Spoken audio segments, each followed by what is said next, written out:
नमस्कार दोस्तों, तूली the vlogger में आप सबका फिर से स्वागत है। दोस्तों आज के इस वीडियो में मैं आप लोगों को बताने वाली हूँ कुछ खास बातें जिसे अगर अपनाते हैं और जिसे अगर फॉलो करते हैं तो धोखेबाज पार्टनर को भूलने में आसानी होगी। लेकिन वो सारी चीजें सब कुछ बताऊंगी हमेशा की तरह। आगे बढ़ने से पहले चैनल को सब्सक्राइब कीजिए, बेल बटन को दबाइए। वीडियोज अच्छी लगती है तो लाइक शेयर और कमेंट करना बिल्कुल भी मत भूलिए। दोस्तों हमारे जीवन में हमें कभी ना कभी ऐसे इंसान से प्यार जरूर होता है जो बहुत धोखेबाज होता है।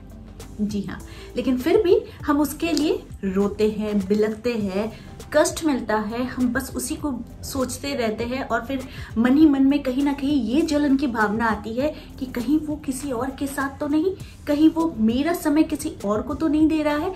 वो सारी चीजों से हम बाहर निकल ही नहीं पाते हैं और इसका असर हमारे डे टू डे लाइफ में पड़ जाता है। यानी कि हम पढ़ाई करते हैं, कॉलेज जाते हैं, कोई भी काम करते हैं, इस पर इसका असर जरूर पड़ता है क्योंकि हमारा मन पूरे तरीके से लगता ही नहीं है।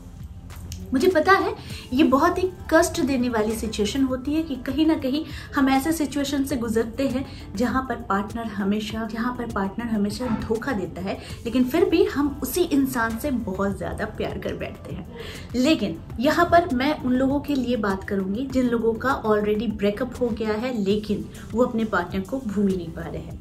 यहाँ सिर्फ और सिर्फ मैं उन लोगों के लिए कह रही हूँ जिन लोगों के पार्टनर बहुत धोखेबाज थे और धोखेबाजी की वजह से ही वो उनके लाइफ से चले गए हैं और इसका ही खामियाजा शायद आप लोगों में से कोई है जो आज भी शायद नहीं भूल पा रहे हैं। तो ये मैं आज आप लोगों को कोशिश करूंगी मैं इस सिचुएशन से आप लोगों को बाहर निकालूं। ठीक है, तो ज्यादा देर नहीं करते हैं, आगे बढ़ते हैं। दोस्तों हमारे जीवन में कुछ ऐसा समय आता है जब हम बिल्कुल हताश हो जाते हैं और उस समय भगवान को बस कोसते रहते हैं और कहते हैं कि भगवान नाम की चीज तो कोई है ही नहीं। अगर होते तो मैंने इतना मांगा, इतना प्रेयर किया, फिर भी भगवान ने मुझे ऐसा दिया, है ना। कहते हैं ना, जरूर कहते होंगे। लेकिन यहाँ पर गलती भगवान की नहीं, अच्छाई भगवान की है कि भगवान ने आपको सही दिशा दिखाई और एक क्या कहते हैं उसको, धोखेबाज इंसान से आपको बचा लिया, है ना। तो ये भगवान का ही मेन उद्देश्य होता है कि शायद कुछ हकीकत आपको दिखाकर, थोड़ी तकलीफ दिखाकर आपको उस बंदे से या बंदी से आपको दूर कर लिया। ठीक है, लेकिन यहाँ पर बात करते हैं कि आखिर ये सारी चीजें होने के बाद हम इनसे निकले कैसे।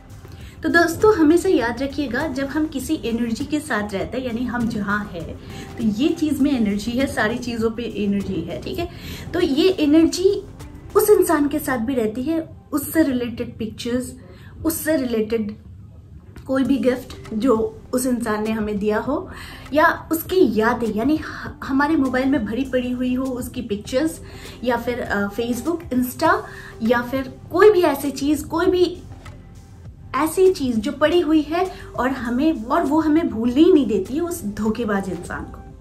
तो देखिए, धोखेबाज इंसान की ना जितनी भी मेमोरीज है वो सारे डिलीट कीजिए अपने मोबाइल से। दूसरी बात है कि उसकी जो चीज उसकी याद दिलाए वो सारी चीजों को हटा दीजिए अपने सामने से, क्योंकि यही एक चीज है जो आपको बार बार तकलीफ देगी। और शायद कुछ लोग ऐसे भी होते हैं कि तकलीफ को पाने में ही खुशी महसूस करते हैं कि मैं उसे याद कर रही हूँ। लेकिन दोस्तों यहाँ पर समझने वाली बात है कि हम अगर किसी को याद करके रोते हैं कि धोखेबाज इंसान आपकी फीलिंग्स की कदर नहीं करता है, ये तो सबसे पहला रीजन होता है, क्योंकि उसे कोई फर्क नहीं पड़ेगा आप रो रहे हो, आप उसे याद कर रहे हो, आप उसके लिए कुछ सोच रहे हो या फिर आप उसे कितना मिस कर रहे हो, ये सारी चीजों से उस धोखेबाज इंसान को कोई लेना देना नहीं रहेगा।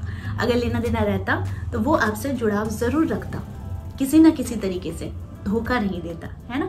तो ये सबसे पहली चीज है कि इसे भूलने का रीजन आप लोगों को हमेशा याद रखना चाहिए कि उसने क्यों आपको धोखा दिया। और अगर धोखा देने का रीजन बहुत ही ज्यादा स्ट्रांग था या फिर हल्का था, कुछ भी था, लेकिन उसने धोखा ही दिया है, तो उस इंसान को अपने जीवन से हटाने के लिए उसकी सारी यादों को बिल्कुल हटा दीजिए। ऐसा कोई भी निशान अपने जीवन में उस इंसान का मत रखिए जो आपको बार बार याद दिलाए उसकी धोखाधड़ी। उसका प्यार आपको जितना याद नहीं रहेगा, उसकी धोखाधड़ी आपको उतनी ज्यादा याद दिलाएगी। साथ में अगर कोई इंसान आपको प्यार करता है तो आप देखेंगे वो आपके इमोशन के प्रति बहुत ज्यादा ख्याल रखने वाला होता है। लेकिन कुछ इंसान ऐसे होते हैं कि जो धोखा तो देते हैं लेकिन साथ में बड़े ही दर्दनाक दिल तोड़ने वाले इंसान बन जाते हैं, जिनको कोई फर्क नहीं पड़ता कि किसका दिल टूटा है और किसका दिल नहीं टूटा है। वो इंसान सिर्फ और सिर्फ अपनी खुशी के लिए सोचता है। लेकिन यहाँ पर मैं आप लोगों को वही चीज बताती हूँ, तकलीफ कम मिले, भगवान के शरण में भगवान को कोसिए नहीं, बल्कि भगवान को 100 बार धन्यवाद दीजिए कि भगवान ने आपको सही रास्ता दिखाया है।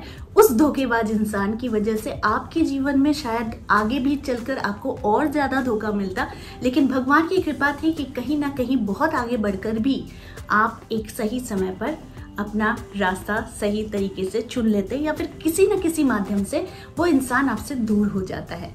ठीक है, तो इसके लिए जो करना है, मैंने आप लोगों को हमेशा बताया है कि भगवान से शक्ति की मांग। इसीलिए आपको कभी दुख नहीं करना चाहिए कि आपको किसी ने धोखा दिया, बल्कि आपको खुशी मनानी चाहिए कि वो इंसान ही धोखेबाज है जिसकी असलियत भगवान को मालूम है, और भगवान को मालूम है इसीलिए भगवान ने आपके सामने लाकर खड़ा कर दिया उस धोखेबाज इंसान को। जैसे इंसान की अच्छाई किसी से छिपती नहीं, उसी तरीके से इंसान का धोखा भी किसी से छुपता नहीं, खास करके ऊपर वाले से तो छुपता ही नहीं है। तो इसीलिए थैंक्स बोलिए, हर एक सिचुएशन में कुछ अच्छी चीजें सोचने की कोशिश कीजिए, क्योंकि अच्छी चीजें सोचेंगे तो ही जाकर दिल को सुकून और ठंडक मिलेगी। नहीं तो बस रोते पीटते रह जाओगे, जीवन में आगे नहीं बढ़ पाओगे, और उस धोखेबाज इंसान के लिए आप सिर्फ और सिर्फ मातम ही मनाते रह जाओगे। तो जीवन में या तो तय कर लो कि मातम मनाना है, या तो तय कर लो कि उस इंसान को उसके किए का सजा तो उसको खैर छोड़ो, उसे तो मिलेगा ही,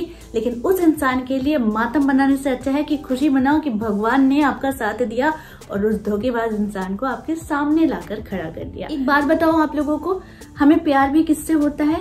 धोखेबाज इंसान से। वो भी बड़ा गहरा लगाव वाला प्यार हो जाता है धोखेबाज इंसान से, है ना, क्योंकि हमें दिखता ही नहीं है कि जो इंसान सच में हमें प्यार कर रहा है उसकी तो कोई कदर ही नहीं होती है, लेकिन हम अट्रैक्ट भी होते हैं एक धोखेबाज पर्सन के लिए ही, धोखेबाज इंसान के लिए ही। हमें पता है कि उसके में इतने सारे क्वालिटीज है धोखा देने वाले, है ना, इतने सारे क्वालिटीज के होने के बावजूद भी हम बस वही सोचने लग जाते हैं कि वो इंसान हमें चाहिए, वो एक जिद बन जाती है। लेकिन वो तो पता नहीं आगे भी कितने को धोखा देगा, लेकिन शायद आपका नंबर था, भगवान ने आपको बचा लिया वहां से, है ना। तो इसके लिए थैंक्स ही बोलो भगवान को, और कहो बार बार कि आपकी कृपा थी, हम बच गए उस धोखेबाज इंसान से। तो उस धोखेबाज इंसान को धोखा ही देते रहने दो, क्योंकि उसे जीवन में ऐसा धोखा मिलेगा जो उसने कभी कल्पना भी नहीं की होगी। लेकिन आप संभल जाना, आगे से उस इंसान की कद्र करना